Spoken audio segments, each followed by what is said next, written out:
UFC X, and we're here with Joe Pyfer. How are you doing, Joe? I'm doing good. I'm enjoying myself. Yeah. How has the interactions been with the fans? Great. Everybody's been super positive. They're very passionate. So it's cool to see from my first experience here for International Fight Week, because last year I had to fight, so I didn't get to experience this, but this is very cool. Nice. And you're coming off of a win against Kelvin Gastelum.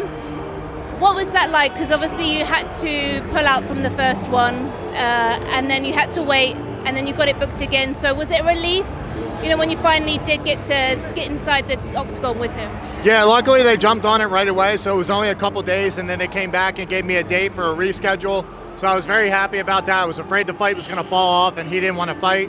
But respect to him for following through, and we got it done. And I was very relieved to get it back, but it was very frustrating. Obviously the whole Mexico situation, and so it was very frustrating. And you came under a lot of fire for some of the comments you said, about the Mexico thing. What was the backlash like?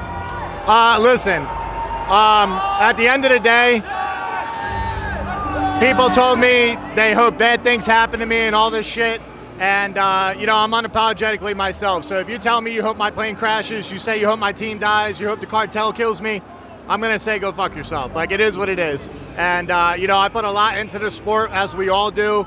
And I spent thousands of dollars to go out there to train, to prepare. So did Kelvin. I apologize to him, but I don't owe anybody an apology. At the end of the day, so I said fuck Mexico, it's a shithole. As far as fighting, that's what I said.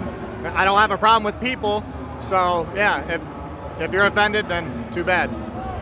And this was, your fight against Kelvin was only the second time that you've gone the distance in the UFC, so what did you take away from that, and is there anything that you look back on, and how did you assess your performance? It was a dominant performance. I can count literally how many times I got hit. I got hit 6 times. I got hit with 2 body shots. I got hit with a jab, check right hook, and a 2-piece at the end, and I took as hard a shot. So other than that, I didn't get hit. I don't know where they were getting the numbers from. He was punching air the whole time. I get it, after the first round it wasn't that exciting, but it takes 2 to tango. I was in the center controlling it, and I really expected him to come at me more, which would have led to a more exciting fight because we would have countered him.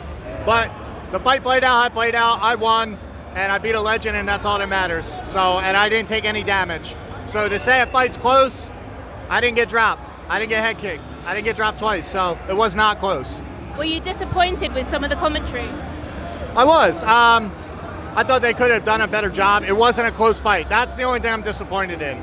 To say that it wasn't the most exciting fight, that's fair. I'm not unreasonable, but to say that it was close, it's ridiculous to me. And in terms of what's next for you, when do you want to get back in there? And are there particular names in mind that you have? Yeah, I don't have names to say because there's a lot of people that are fighting, so I got to kind of wait to see who wins, who loses. There's a lot of people above me and below me that are fighting. But anybody in the top 15, so we'll figure it out. Hopefully I fight in September or October. Anyone, maybe not next, but anyone that you have your eye on in the division? Yes, but I got to wait to see how it plays out. I don't want to say their names yet. Okay. And obviously the title fight is coming up with Dricus du Plessis taking on Khamzat Chimaev. So what do you make of that fight, and how do you think that goes down? I think it's a great fight. I think it's the 2 best guys in the division right now. Obviously the champion defending against Khamzat, who's a huge superstar. I'm really excited for it. I'll be tuning in. I can't wait to watch that fight. I think obviously Khamzat, if he's able to get him down, I think he will finish him. But I think he has to do it within 2 rounds, maybe 3 rounds max, where I think it kind of leans in DDP's favor. Because we've obviously seen that Khamzat, his style requires so much energy that he does get tired later on if he can't get the finish, and you can't afford to be tired against a guy like Dricus who's just going to keep coming after you. But I really don't know who wins that fight, to be honest. It's 50-50. And some big news that came out recently was Jon Jones' retirement. What did you make of that? Good for him. He's the GOAT in my opinion. I know everybody says, well, you can't be the GOAT if you have steroids and if you have a criminal record and all this extra shit, but when you look at what the man has done as an athlete, purely in the cage, nobody's done it, nobody's close to it, and the competition's not even close to the same level of fighters that he's beaten. How many world champions has he beat? How many guys has he dethroned? he's the guy, you know. So would I have liked to have seen the Tom fight? Absolutely, but obviously he got in trouble. I don't know if that's why he retired, but it's not my business. I love the guy's career, and good for him. He's a GOAT. Well, we look forward to seeing you back in action. Thank you so much for talking to us today.